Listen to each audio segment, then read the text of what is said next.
Mheshimiwa Kassim Majaliwa, Waziri Mkuu wa Jamhuri ya Muungano wa Tanzania, Waheshimiwa marais wastaafu Mzee Mwinyi na Mzee Kikwete,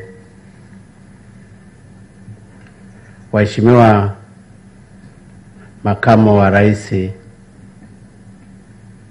na mawaziri wakuu wastaafu mliopo, Mzee Marechera, Mzee Pinda, Mheshimiwa Mama Makenda, Spika mstaafu, Mheshimiwa Profesa Ibrahim Juma, Jaji Mkuu wa Tanzania, Mheshimiwa Ndugai, Spika wa Bunge la Jamhuri ya Muungano wa Tanzania, Mheshimiwa Jaji Chande, Jaji Mkuu mstaafu, waheshimiwa mawaziri mlioko hapa wa pande zote mbili, Tanzania na Afrika ya Kusini, waheshimiwa mabalozi, waheshimiwa wabunge, waheshimiwa wageni wote waalikwa, viongozi wa vyama vya siasa na viongozi wa dini mliopo, wakuu wa vyombo vya ulinzi na usalama, mabibi na mabwana, itoshe tu kusema itifaki imezingatiwa. Ndugu zangu, nakumbuka nilipokwenda nchini Afrika Kusini mwezi Mei 2018, nilimkabidhi Mheshimiwa Ramaphosa vitabu vya kujifunza Kiswahili. Sasa hivi ili kuweza kumpima mwanafunzi wangu itabidi nizungumze tu Kiswahili, na nina uhakika sasa hivi anaelewa vizuri. Ndugu zangu, Mheshimiwa Rais Ramaphosa pamoja na mama pamoja na viongozi wote, Mheshimiwa Rais Ramaphosa aliwasili nchini jana saa 3 hivi usiku. Leo tangu asubuhi mpaka muda huu tumeshiriki naye kwenye shughuli mbalimbali. Tumefanya naye mazungumzo rasmi, tumezungumza na vyombo vya habari, lakini pia ameshiriki kwenye kongamano na wafanyabiashara kati ya Tanzania na Afrika ya Kusini. Na muda huu yupo hapa. Kesho asubuhi nafahamu ataelekea Morogoro kutembelea iliyowahi kuwa kambi ya wapigania uhuru ya Mazimbu. Na kama mnavyofahamu, siku 2 zijazo tutashiriki naye kwenye mkutano wa wakuu wa nchi za SADC. Kwa sababu hiyo naomba mniruhusu niseme maneno machache sana leo.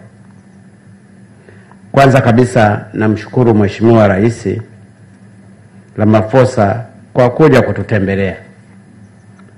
Nilipoenda Afrika ya Kusini mwezi Mei 2019 kuhudhuria sherehe za kumwapishwa kwake, mbali ya kumpa vitabu vya Kiswahili nilimuomba atutembelee.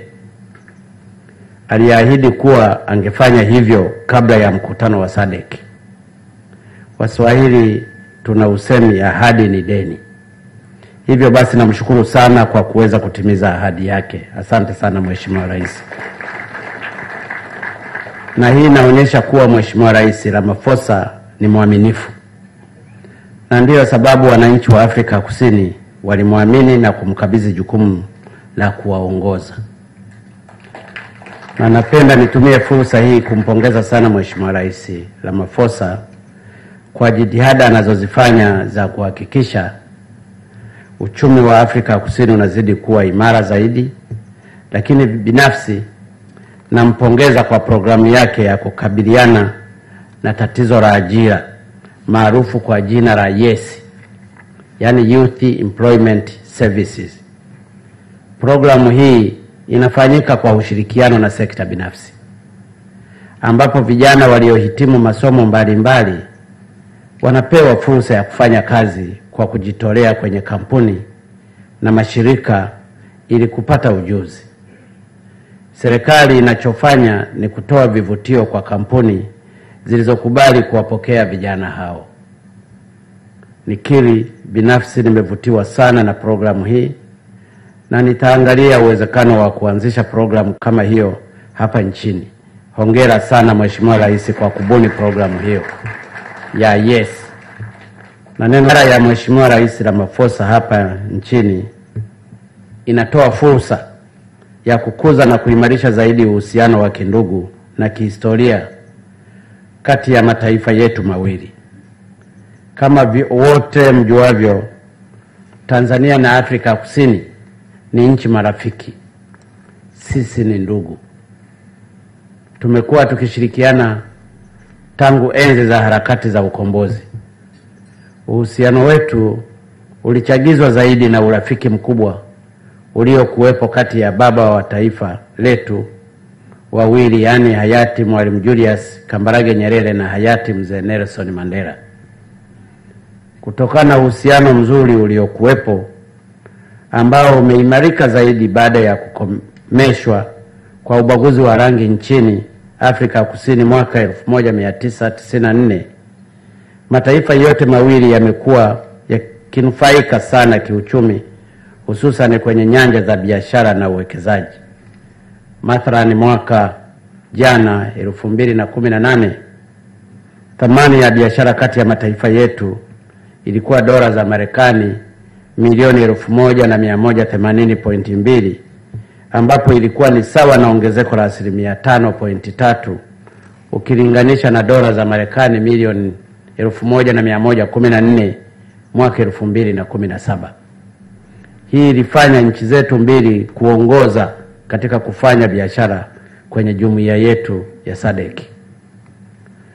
Kwenye mwaka huo wa 2018, nchi yetu iliagiza kutoka Afrika Kusini bidhaa zenye thamani ya dola za Marekani milioni 437.2. Aidha, Tanzania iliuza bidhaa zenye thamani ya dola za Marekani milioni 743.02. Kwa takwimu hizo, maana yake ni kwamba zaidi ya 70% ya mauzo yote ya Tanzania katika nchi za SADC huelekea nchini Afrika ya Kusini. Hali kadhalika, takwimu hizi zinaifanya Afrika ya Kusini kushika nafasi ya pili kwa kununua bidhaa zetu. Inanunua 16.7% ya bidhaa zetu zote tunazouza nje ya nchi. Ukiachilia mbali ushirikiano wa kibiashara, Afrika ya Kusini ina jumla ya miradi ya uwekezaji 228 nchini Tanzania yenye thamani ya takribani dola za Marekani milioni 806.05 na kutoa ajira ya watu 21,075. Hii inafanya nchi hii kushika nafasi ya 13 kwa kuwekeza hapa nchini. Kwa kuzingatia hayo, ni wazi kuwa Afrika ya Kusini sio tu nchi ndugu na rafiki, lakini pia ni mshirika na mdau wetu mkubwa wa maendeleo. Hivyo basi, sisi Tanzania tunaahidi kuendelea kuenzi na kuimarisha ushirikiano wetu na nchi hii rafiki. Na nimefurahi leo kwenye mazungumzo yetu tumejadiliana kwa kirefu kuhusu namna ya kukuza zaidi ushirikiano wa kiuchumi kati yetu, hususan kwenye sekta ya viwanda, kilimo, utalii, madini na kadhalika. Zaidi ya hapo, leo tumekubaliana kushirikiana katika kukuza na kupanua matumizi ya lugha ya Kiswahili kwenye nchi zetu. Kama mnavyofahamu, mwaka jana nchi ya Afrika Kusini ilitangaza kuwa kuanzia mwakani itaanza kufundisha lugha ya Kiswahili kwenye shule zake. Aidha, sisi Tanzania tumepeleka pendekezo la kukifanya Kiswahili kuwa lugha rasmi ya SADC. Hivyo nimemhakikishia kuwa sisi Tanzania tutashirikiana nao katika kuhakikisha azma yao ya kuanza kufundisha Kiswahili kwenye shule mwakani na timia. Aidha, kaka yangu Mheshimiwa Rais Ramaphosa amenihakikishia kuwa ataunga pendekezo letu la kukifanya Kiswahili kuwa lugha rasmi ya SADC. Hii bila shaka itasaidia kukuza na kuimarisha uhusiano na mshikamano kati yetu. Kama mjuavyo, lugha ni chombo muhimu sana katika kukuza ushirikiano kati ya watu na pia mataifa. Mheshimiwa Rais Cyril Ramaphosa na Mama Ramaphosa, waheshimiwa wageni waalikwa, mabibi na mabwana, niliahidi kuzungumza kwa kifupi. Hivyo basi napenda kurudia tena kumshukuru Mheshimiwa Rais Ramaphosa kwa kuja kututembelea. Napenda nimwahidi kuwa serikali ninayoiongoza itashirikiana naye kwa karibu kwa lengo sio tu la kudumisha uhusiano wetu wa kindugu na kihistoria, bali pia katika kukuza ushirikiano wa kiuchumi kati yetu.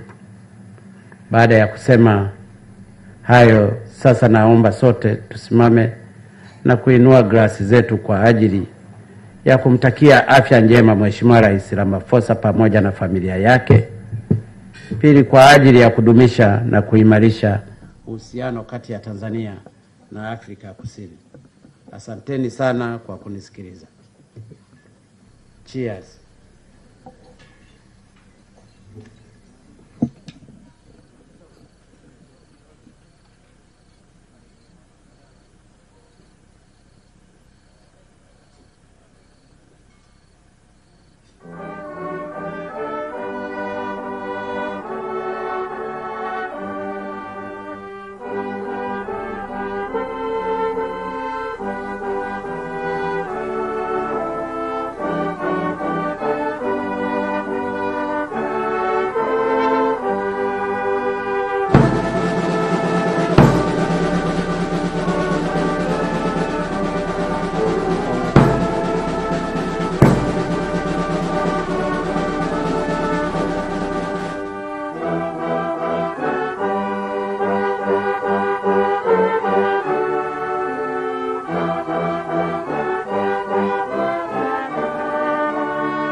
Asanteni sana, karibuni tuketi.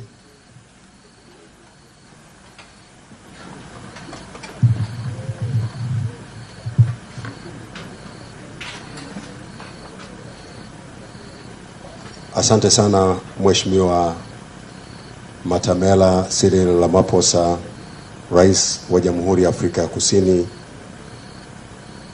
na tunakushukuru sana Mheshimiwa Rais Magufuli, Rais wa Jamhuri ya Muungano wa Tanzania. Mheshimiwa Marais, baada ya kusikiliza hotuba ya Mheshimiwa Rais Magufuli, sasa ninayo heshima kumkaribisha Rais wa Jamhuri ya Afrika ya Kusini, Mheshimiwa Matamela Cyril Ramaphosa kwa ajili ya kutoa hotuba na kumtakia heri mwenyeji wake. Karibu sana Mheshimiwa Rais.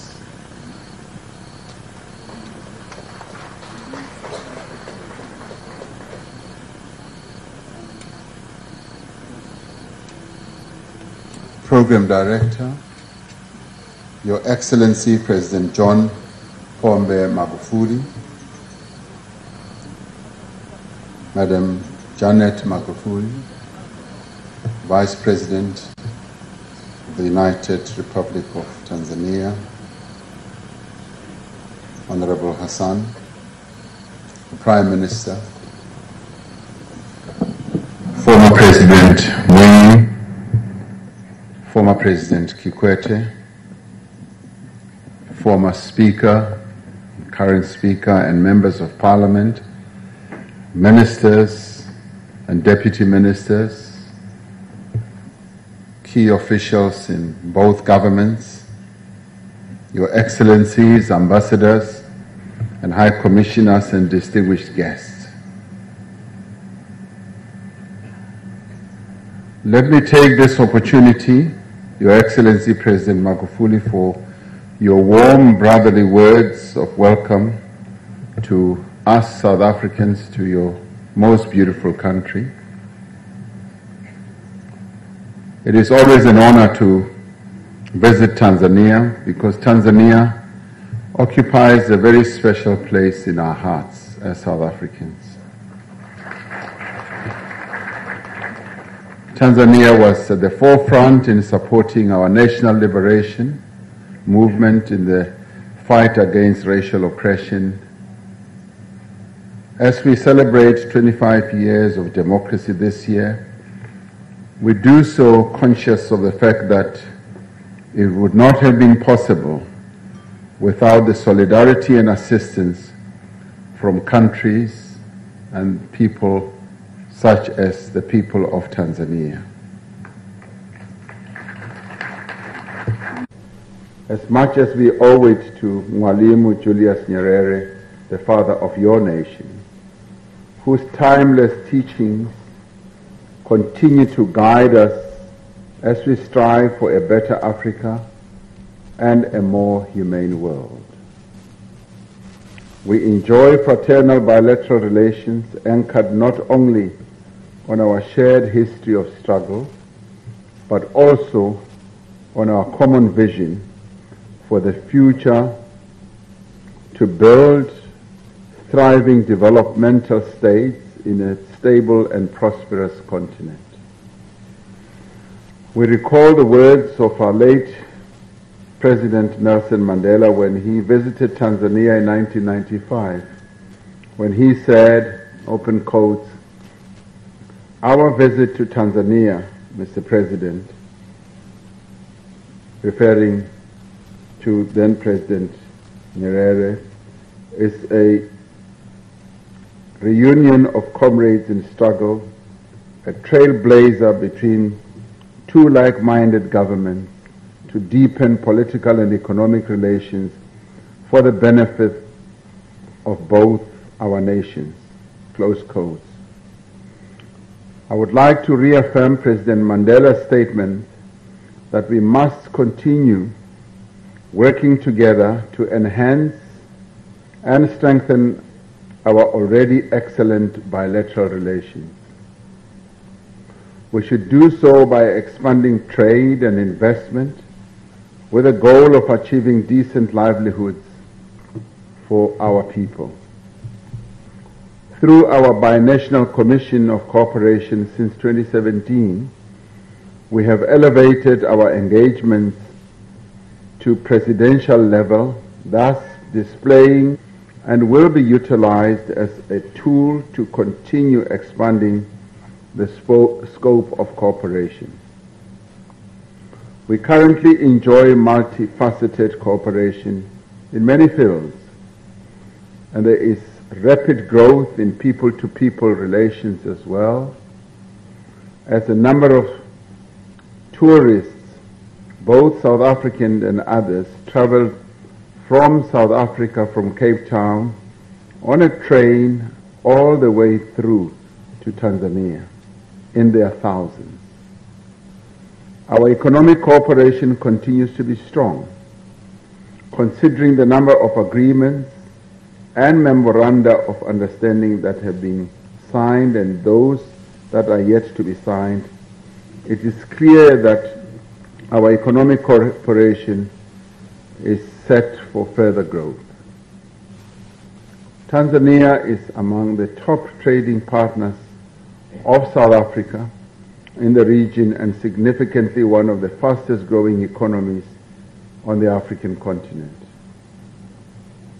We admire the level of growth that you have been recording in the past few years, 7%, 7%.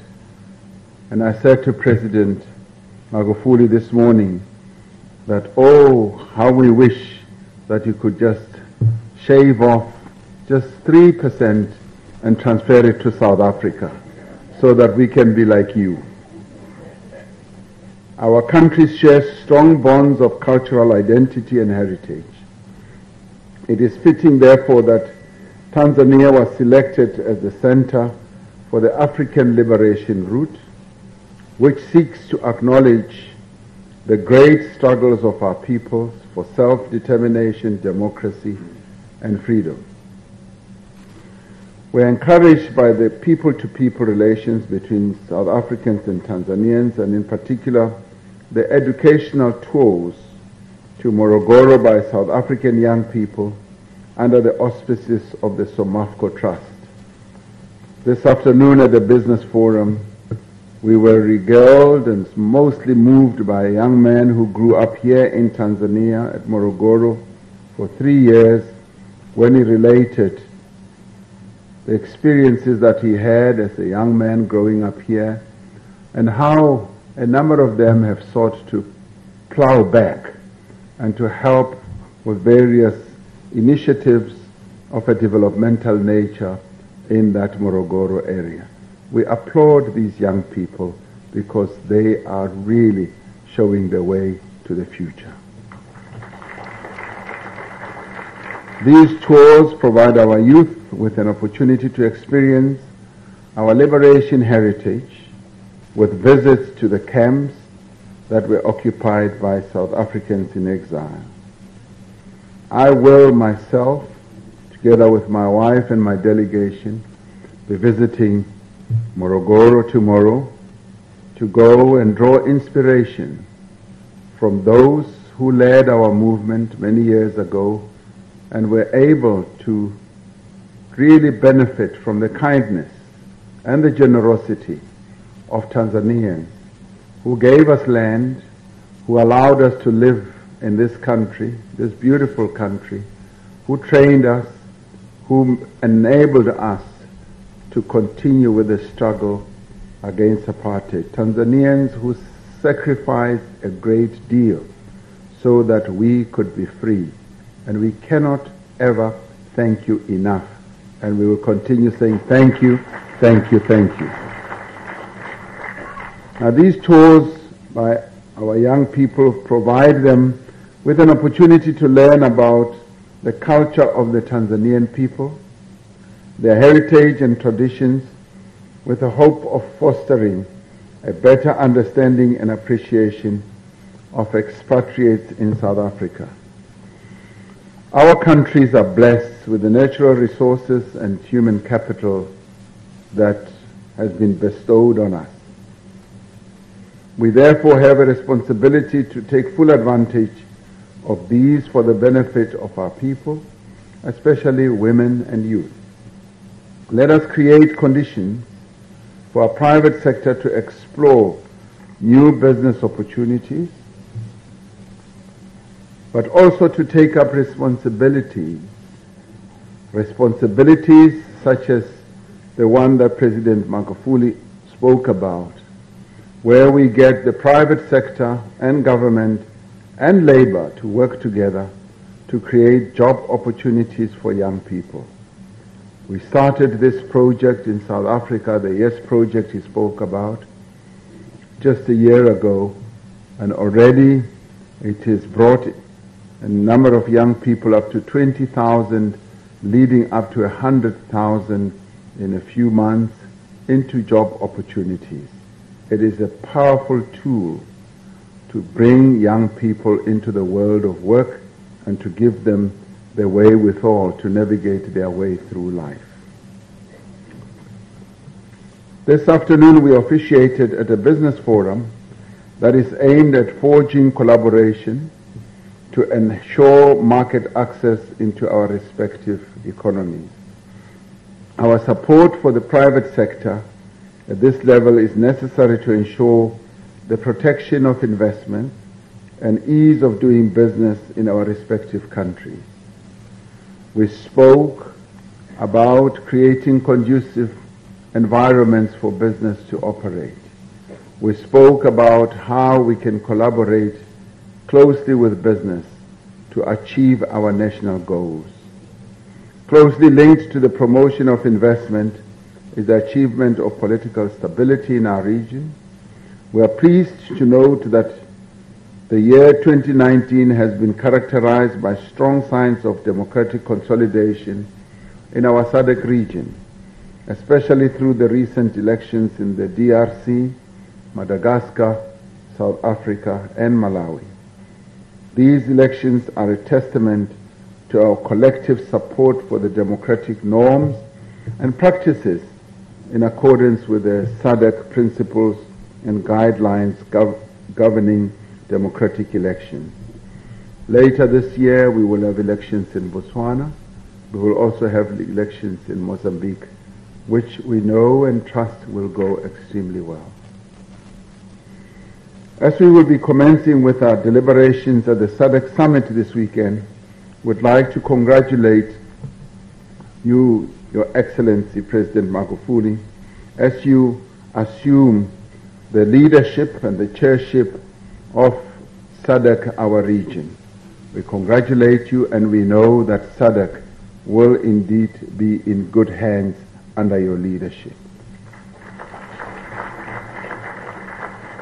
We know further that our region will continue on its trajectory of peace, security, and economic development. The agreement on the Africa Continental Free Trade Area presents an ideal opportunity for the industrialization of our continent.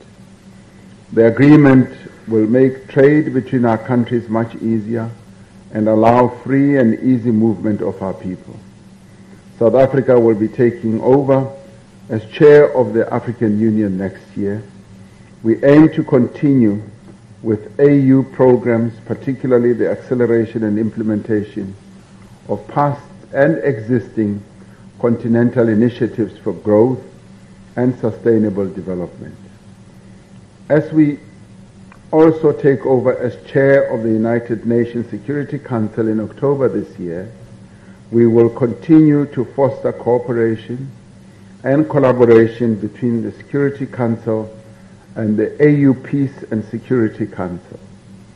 Let me conclude by reminding all of us here that the United Nations has declared 2019 to 2029 as the Nelson Mandela Decade of Peace. We must therefore work